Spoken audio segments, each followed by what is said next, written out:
Hey, what's going on, everybody? Welcome to the channel for the first time. This is my very first video on this channel. If you guys don't know who I am, my name is MOLT.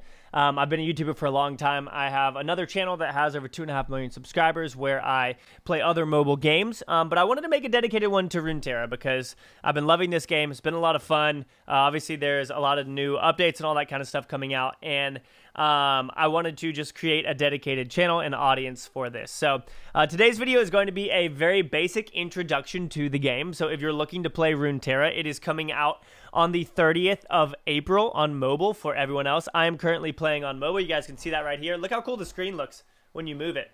Isn't that cool? It looks weird on the video, but that's what it's doing on here. I was probably hitting the microphone, and that was probably a little bit uncomfortable for you guys. But mobile is going to be out on the 30th. You guys will be able to download it and play it then. This is a very, very deep game that is within the lore of League of Legends and other Riot games. That is just awesome. I've been having a lot of fun playing it. I just picked it up again recently once I saw that it was coming out on mobile, and it's great. So we're just going to jump in here really quickly. For those of you that are interested, if you're excited for this game, leave a like on the video, guys. Make sure you subscribe if you're new here.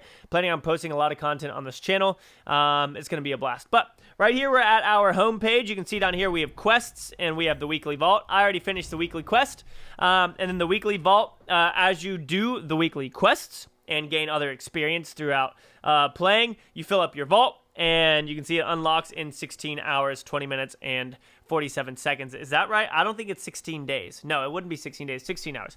And then you unlock that. So that's what we got right there. Play, you can play against player, AI. Expeditions are actually pretty cool. You draft and build your own deck using champion spells and followers, etc., and you go down like a trail. So if you win 7, you don't have to win 7 in a row. If you lose one and then win the next one, then you keep moving. If you lose 2, then you're out. But it's free for every so often, I think, and you can like pick it up and do it, but you can't do as many as you want to in a day. Super cool. And then tutorials here, you can look through all of these.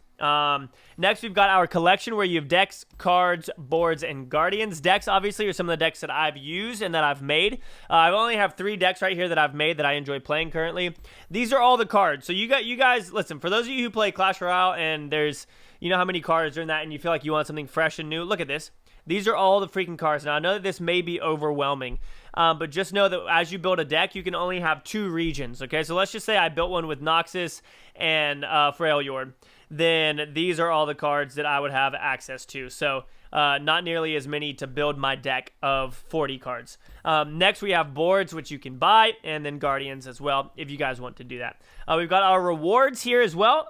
You change your region. So if I'm using Ionia and Demacia, then I would move between those 2 regions so that I can unlock new cards within those regions. Super cool. Best tip I would give you guys is to get to like level 4 of each of those so that you can just unlock cards and experiment with them. And then once you find one that you like, throw it on there and grind it as long as you want to until you want to switch out to another one.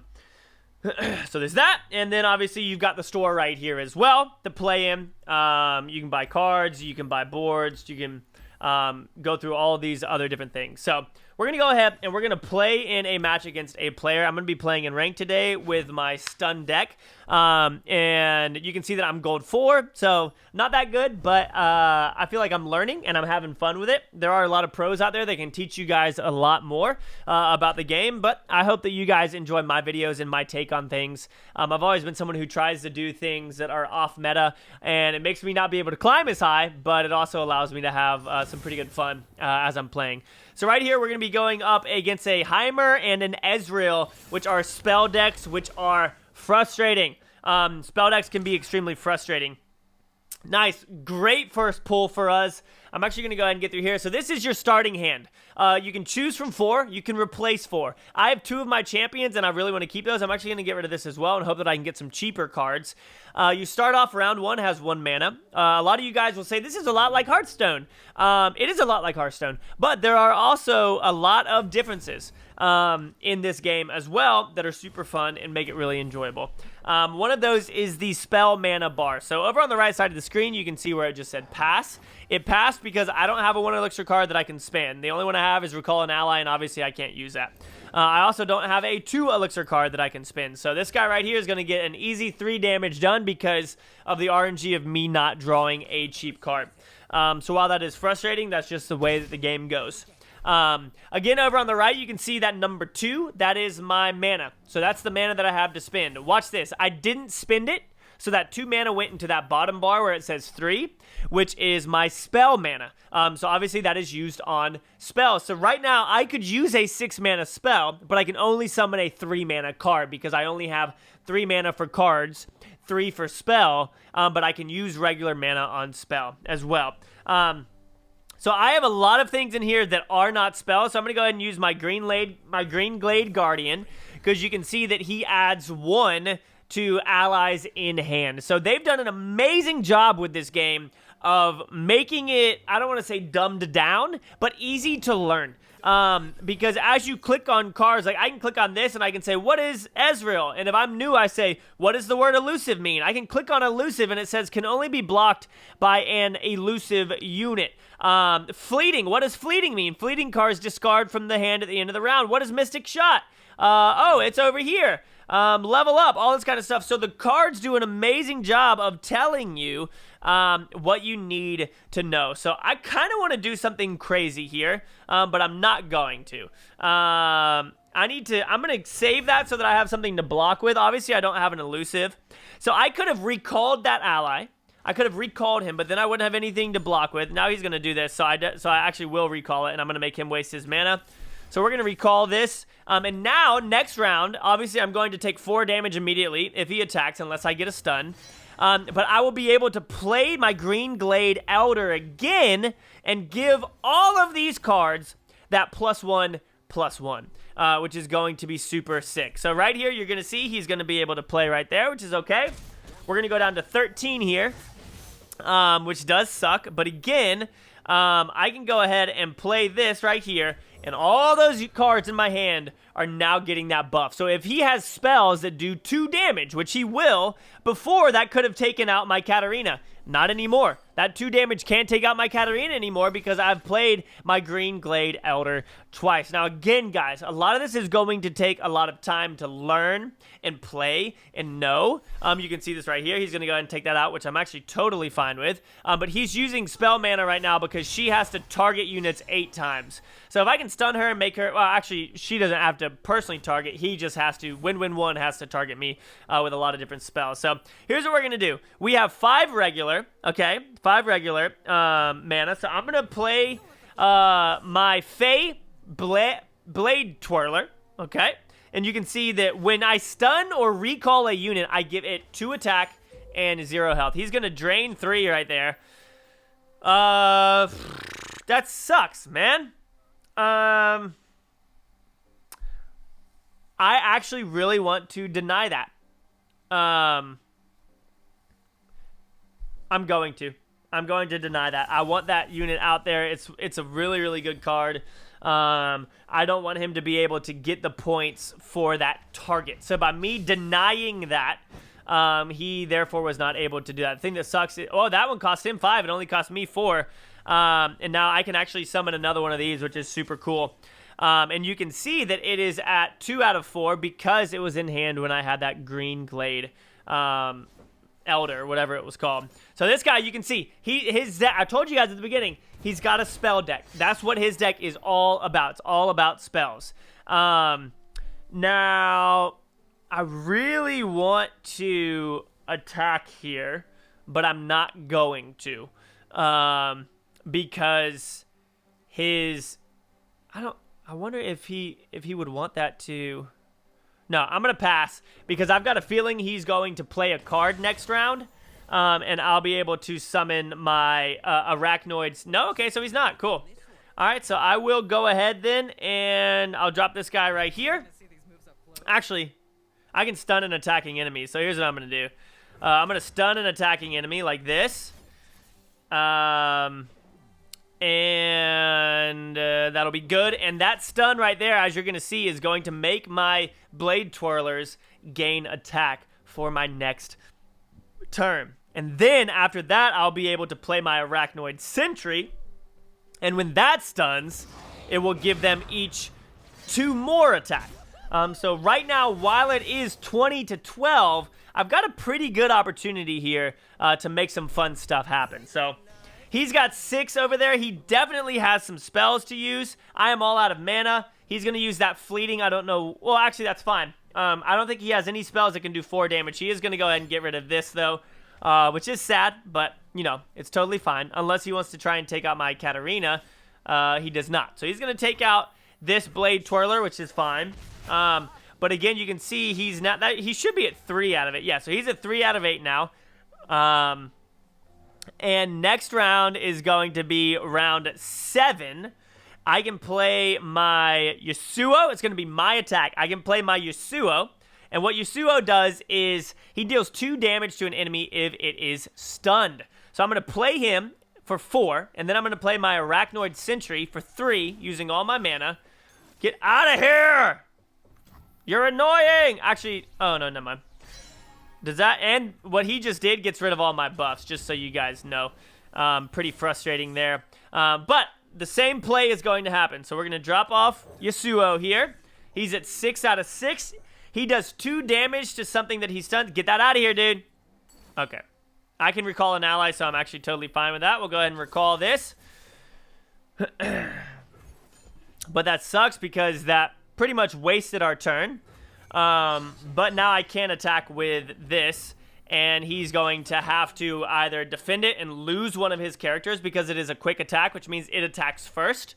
So if it goes up against something with 5 or less health, it will hit it, it will die, the other thing will die, and it will survive because it attacks first. They don't attack at the same time. So I made him just waste a lot of stuff right there. This is a slow spell, so I can't use this. So I'm actually probably going to have to end up skipping my block here, which is unfortunate. But I'm going to go ahead and do that. Do I want to skip my block here and give him this 3 damage? That's going to be 4 damage. I'll do it. We're being pretty crazy here. And whenever she gets a Nexus Strike, she can do 2 damage, which sucks. I'm going to draw out... Katarina has not leveled up. I'm going to draw out this guy. Because he stuns first round. If he has another one of those spells that just kills a unit, I'm going to be so bummed. I'm going to be so annoyed. I'm going to be so annoyed. But we'll be fine. 15-8. Guys, I have come back 20-1 here, and it's been good. Let's see what this guy does. So I think he's just going to deal some damage here and then leave it at that. I don't know what more he has. He's at 5 out of 8 right now. We can pass. And we'll see if he just... Nope, he's going to do the same thing, so he's going to take it out. Man, all these spells, it's so annoying. I've played those decks before, and it is what it is, man. You can't really do too much about it. We'll go ahead and pass there. He probably has another spell to use, honestly, or he's just going to skip here. So, yep. All right, so he's going to drop that off, which is cool. We'll go ahead and pass. And my next turn should be a pretty good one. Yeah, my next turn is actually going to be a solid one as long as he doesn't kill this. As long as he doesn't kill my Yasuo here, we're going to be good. I don't have a recall for it, so that sucks. But I don't know if he has any more direct damage spells because he just used 2 of them on that last Blade Twirler right there. So I'm going to be able to kill the 2 guys on the outside as long as my Yasuo stays alive. If my Yasuo does not stay alive, then we lose. Okay, so he's... Oh, no! Actually... Yeah, okay. So watch this. So this is going to be the fun part, okay? So we'll go right here, and we'll tag up this guy. And that means that my Yasuo is going to do 2 damage to it, which means it's going to kill it.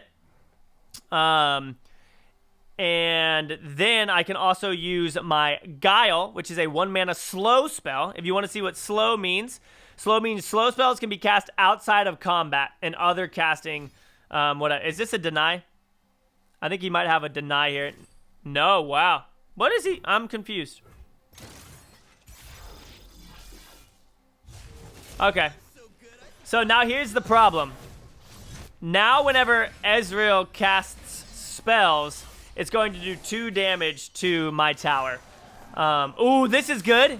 Yes! I can kill his Ezreal even though he just leveled it up. So it's going to be my turn here. His Ezreal is about to die because I can just do this real quick. Now his Ezreal that he just leveled up, unless he has a deny, is dead. Because once Yasuo levels up, he strikes. So boom, you're gone, you're done, you no longer exist. And now it is going to be my turn to attack. And we can attack right here. And with his Ezreal being dead, he might have another one in hand that we have to worry about. But honestly, I'm not too worried about it. So there we go, taking the lead right there. If he... And I've got a pretty good opportunity here to bring this home. Yep, so there's that Ezreal we were talking about. But I can kill it immediately by doing this. So we can drop that off. If he doesn't have a deny, then he's going to be in trouble. Because what this does is stun all enemies with 4 or less power. Ezreal has 2 power. He does 5 attack. He's going to deny it, or he's going to give a shield or health or something. No, so he's going to drain. Interesting. So he's going to drain right there, gaining health and doing 2 damage to me, but now taking her out. So she's out. She can no longer do that 2 damage. And no. What are you doing? Dang. Okay, so he's dead now, which is fine. And here's why I say it's fine. Because now that I have Katarina, I'll show you guys what she does, which is pretty cool. We can go right there. And when Katarina hits, when she's struck once, then she levels up and she recalls. But I can play her again after she's struck, which is super cool. So I'm going to go ahead and do this right here. We're going to attack. And hopefully she can hit unless he's stunned. So again, just a whole bunch of spells here. Nice! So that's going to do 2 damage to me here, but we're going to hit him for enough. Unless he gets a stun or something, then we should win here. So he's got something going on. He's discarding 2. He's drawing again to try and do something. And I'm just going to say okay. And we're going to win. Nice. Crushing it. So that was very, very close. Again, you can't give up. Hitting him for 5 right here. Taking the dub home. That's kind of how the gameplay works. I know that a lot of that was very complicated. The biggest thing I can encourage you guys with is just to play the game so that you can learn. Don't get frustrated. Pay attention to what other people are using, and if they're beating you with something, try out that deck. But ultimately, find something that you enjoy and read the cards. Go in, play against the AI, read the cards, and learn. This is made by Riot. It's an amazing game. It's unbelievable. The quality and the attention to detail that they have is ridiculous. Hope that you guys enjoyed the video. Hope you enjoy this channel. See you guys in the next one. Peace out.